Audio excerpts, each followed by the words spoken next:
Good morning, guys. So, this morning I want to talk about things you know for sure. Some of these things that I'm going to talk about today are repetitive, and I know sometimes some people don't like repetitive stuff, but it is what it is. So, I wrote down 10 things this morning. I started last night and I finished this morning. I wrote down 10 things that I know for sure, for 100% certainty, without a shadow of a doubt. Are you guys ready? I'm giving you guys the illusion that I have makeup on, and I don't. I wore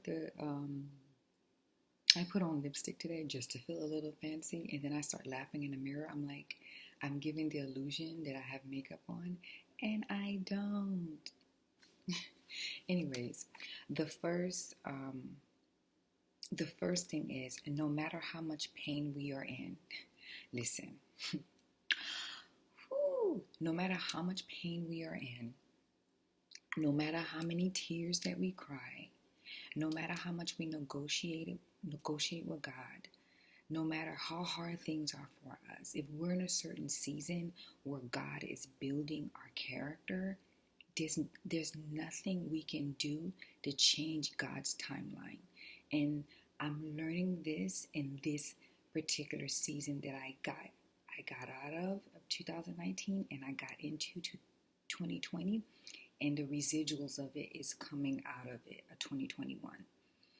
It doesn't matter if you go on your knees and you beg God, you try to negotiate with God, please get me out of this season, or please get me out of whatever, until everything that he needs to do to build your character is done, until the lessons are learned, until your assignment is done. He already has the date on his calendar when this particular season is going to be over. So what I'm realizing is, you can cry all you want, you can complain all you want, but until your character is finished building to prepare you for the season that you're in, child, all that negotiating and praying is a waste of your breath. You can do it for not suppressing reason, because I'm very big on not suppressing stuff. I don't care who wants to look down on people who cry, or who wants to look down on people who admit they have anxiety. I really don't care about that stuff anymore. I used to get offended about that. I don't care. I rather cry. I rather talk. I rather just say what I feel than holding it in. So the number one thing that I know for sure, God cares more about you building your character than your feelings and your discomfort. Period.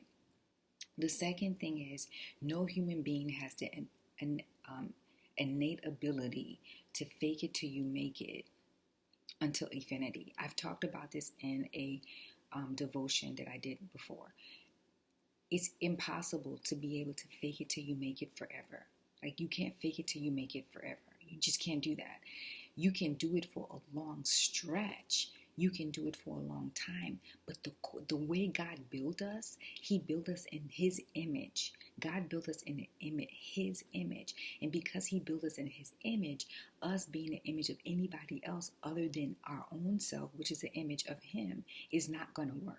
So you may go a long stretch of 10 years, 20 years, 30 years, but eventually the real you will surface, regardless of what the real you looks like. It doesn't matter if the real you is broken, if the real you is whole, if the real you is still in the process of healing. Whatever that real you is going to show up.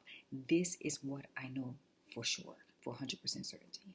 The number 3 thing is, nobody is responsible for your ability to do the work but yourself. Nobody is coming to save you. I talk about this all the time. You can't timeshare the work that you need to do on yourself. You can't timeshare your healing. You can't timeshare your vulnerability. You can't timeshare doing the actual work. Yes, God is a God that is a graceful God. He forgives us for our sin, but faith without work is dead.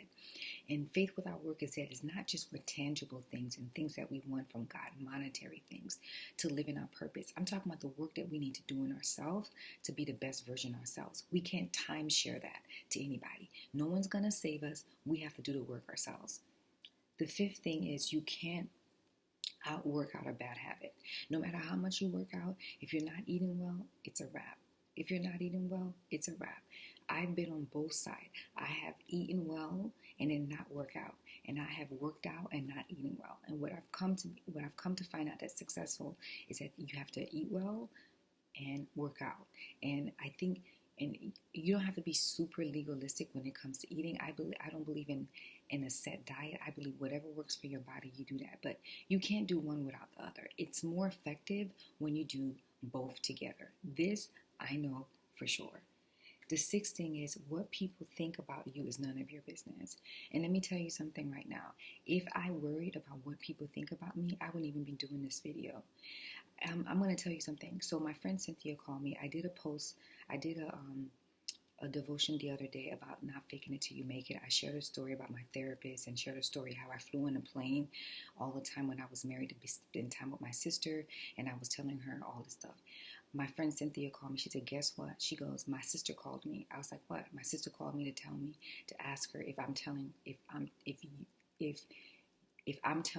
you her business. And I said, what do you mean? She goes, I sent her your devotional and she feels like the devotion is about her. And I'm like, what? I don't even know her. I'm talking about my story, my sister, my ex-marriage, my marriage that failed. And so it's like, so now she was mad at me. She thinks that I'm using her life. And the weird thing is, that's probably the Holy Spirit ministering to her. Because I have no idea about my friend Cynthia's sister's business. And it's like, it got me thinking that, when you write stuff, because the Holy Spirit told me to write it.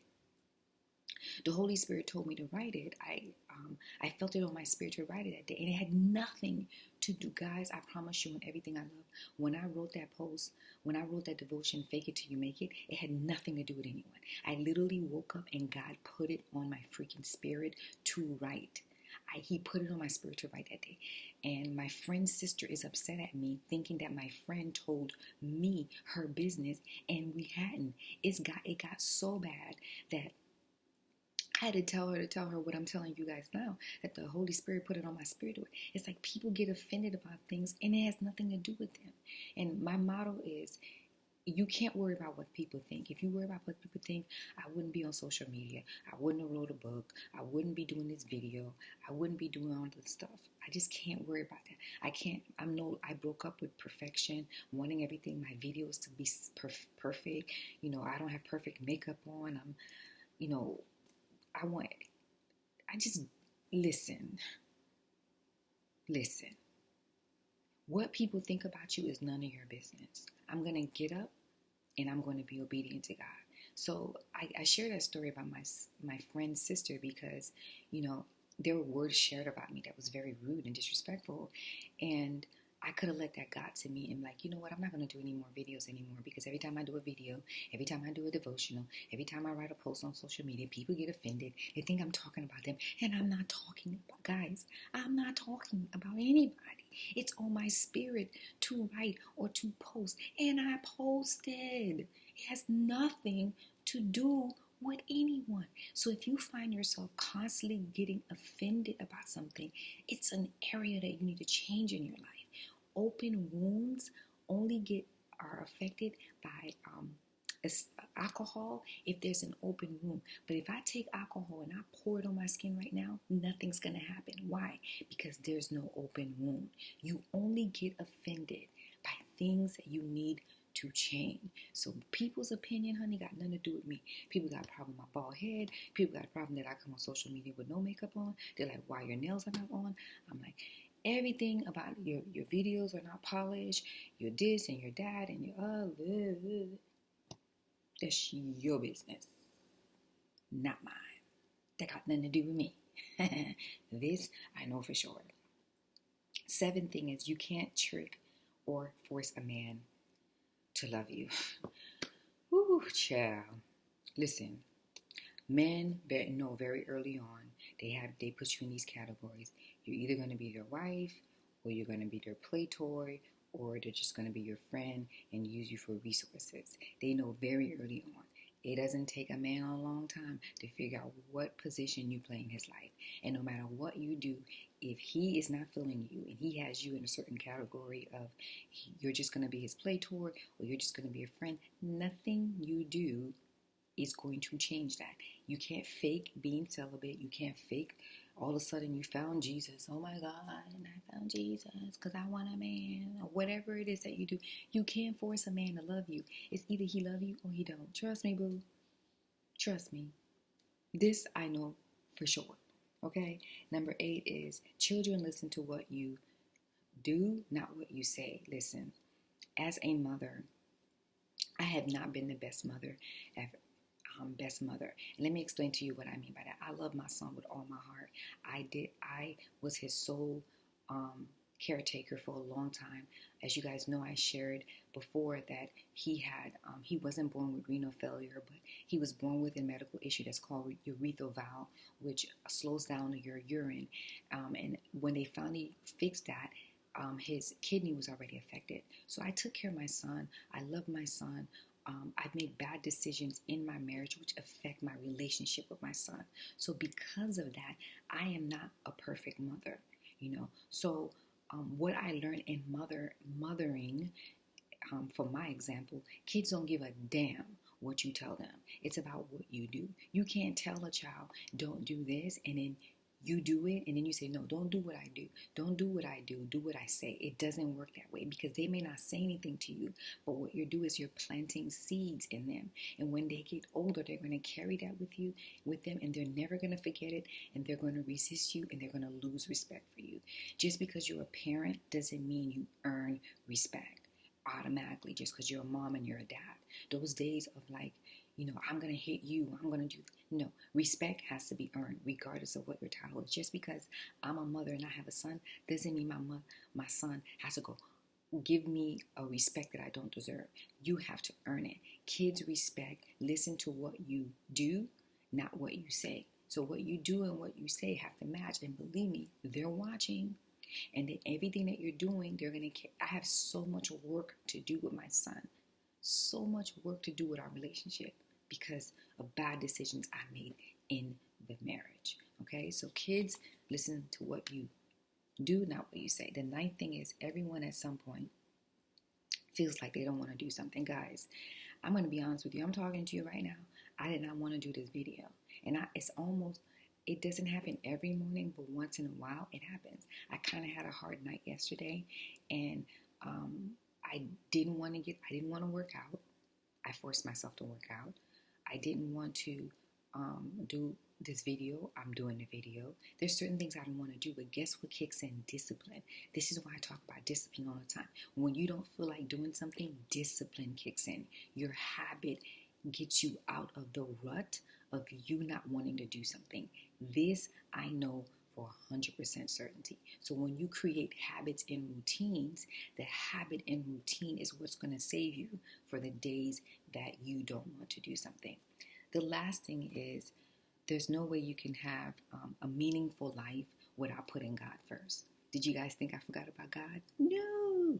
You guys know me. I'm all about God first, God first, God first, God first, hashtag God first, God first. There's no way you can have a successful life, a meaningful life, a purpose-driven life with God not being the foundation of your life. Your life is not built on biblical principles, not religious rhetoric, not being legalistic, and not being a hypocrite, but honestly, authentically, and transparently putting God first and honoring God that He is the source, that people around you may be the resources, but God is the ultimate and the only source.